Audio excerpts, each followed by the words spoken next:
apakah yang pertama-tama yang dilihat untuk sirkulasi, ya, lihat dulu apakah ada pendarahan baik itu internal maupun eksternal, ya.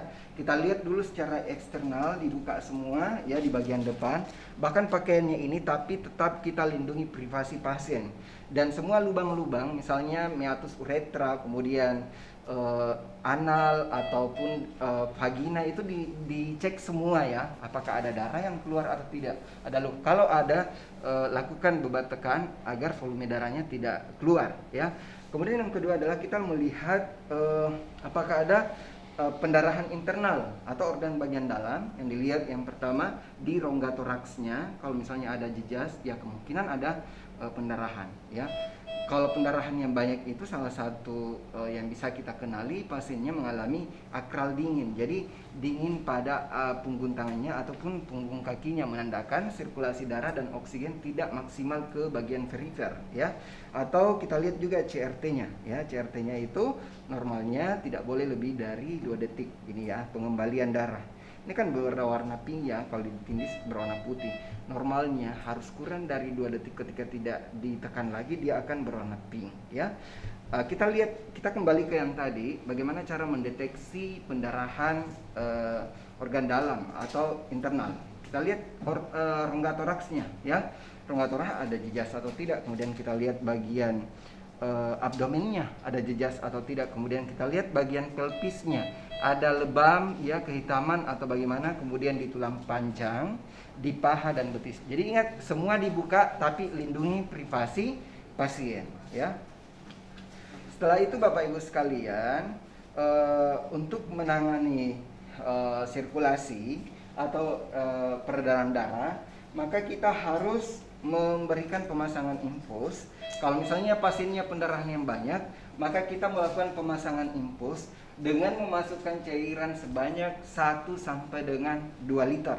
Jadi ingat, pemasangan infus dengan menggunakan 2 lain di kiri dan di kanan, dengan menggunakan IV cat yang diameternya besar, misalnya ukuran 16 atau 14 ya, untuk mengganti volume darah yang telah hilang. Jadi ingat penanganannya, kalau misalnya pendarahan, dengan memasukkan cairan sekitar 1 sampai dengan 2 liter. Nah, setelah cairannya masuk 1 sampai 2 liter, maka kita evaluasi. Jadi tindakan yang kita berikan ke pasien itu harus selalu dievaluasi ya.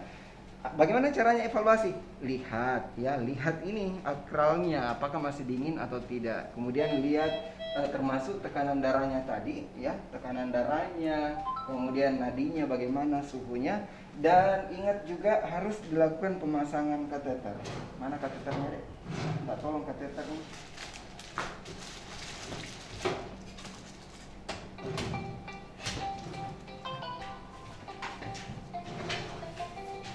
Ini kateter ya.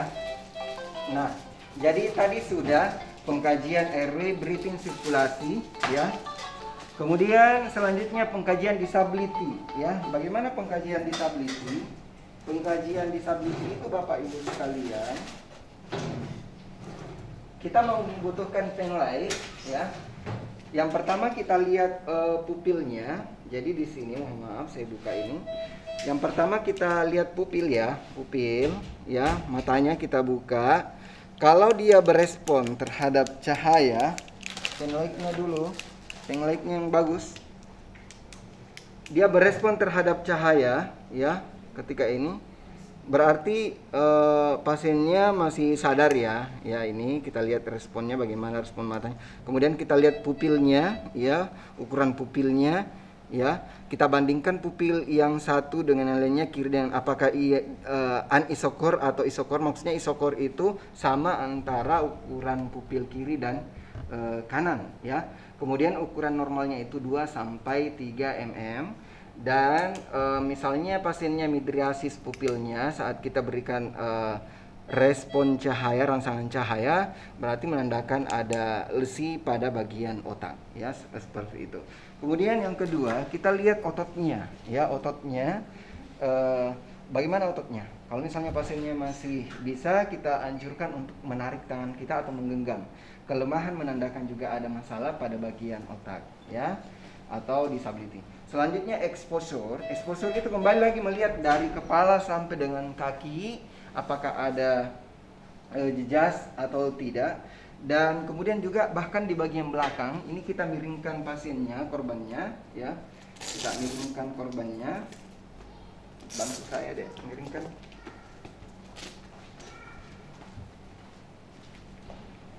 Dari sebelah sana. Sebelah sana.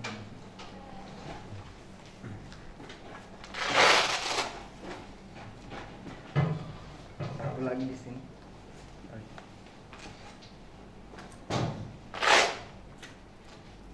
Miringkan, sementara yang satu Urwa 1, 2, 3 miring. Urwa ini melihat di bagian belakang di sini, dari bagian atas sampai ke bawah apakah ada pendarahan atau tidak, termasuk di lubang analnya. Seperti itu untuk pengkajian exposure, ya. Dan juga pada saat pengkajian exposure itu jangan lupa dijaga agar pasiennya tidak hipotermia atau kedinginan, jadi harus diselimuti. Selanjutnya tadi kita lakukan pemasangan kateter, ya.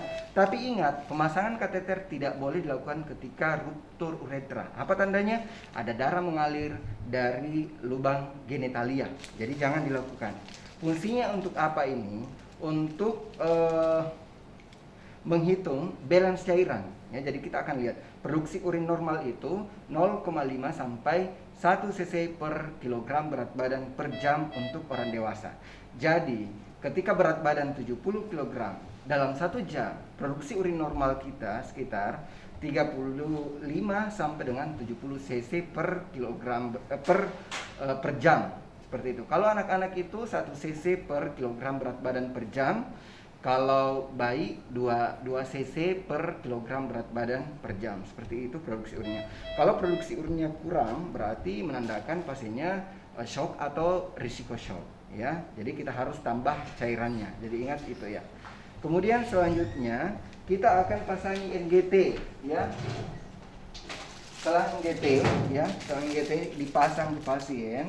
Tapi ingat, ya, jangan melakukan pemasangan NGT ketika ada tanda-tanda fraktur basis krani. Apa tandanya? Ada rakon ai hitam pada belakang telinga, ya.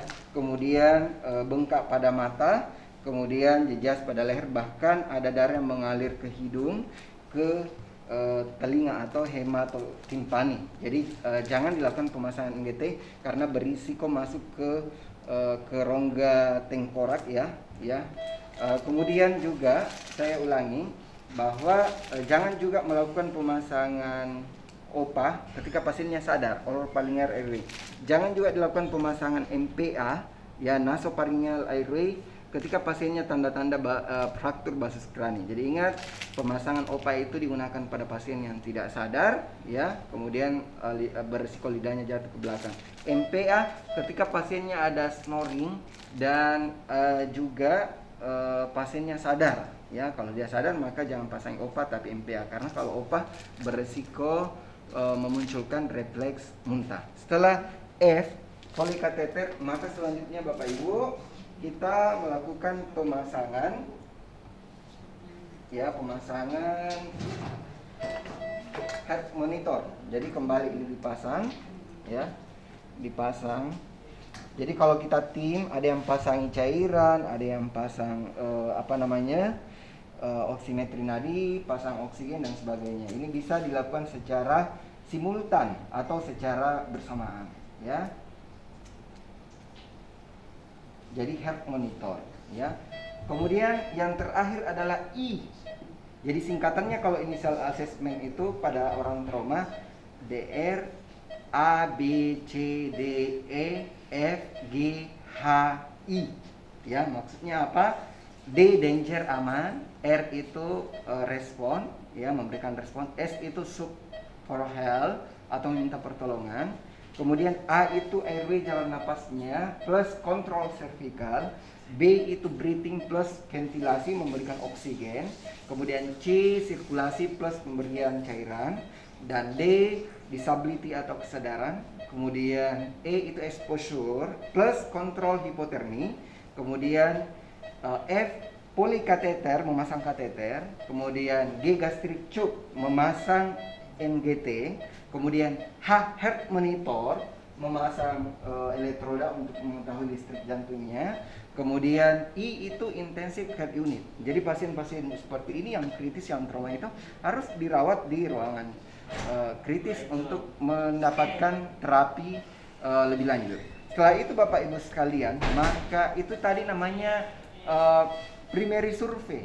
Yang terakhir adalah pengkajian secondary survey. Jadi ada namanya AMPEL. A itu alergi, medicine atau pengobatan, kemudian past illness, kemudian riwayat penyakitnya seperti apa, ya, dan kapan terjadi, dan juga pemeriksaan penunjang lainnya, misalnya ronsen, CT scan, pemeriksaan laboratorium dan sebagainya, itu masuk dalam pengkajian sekunder.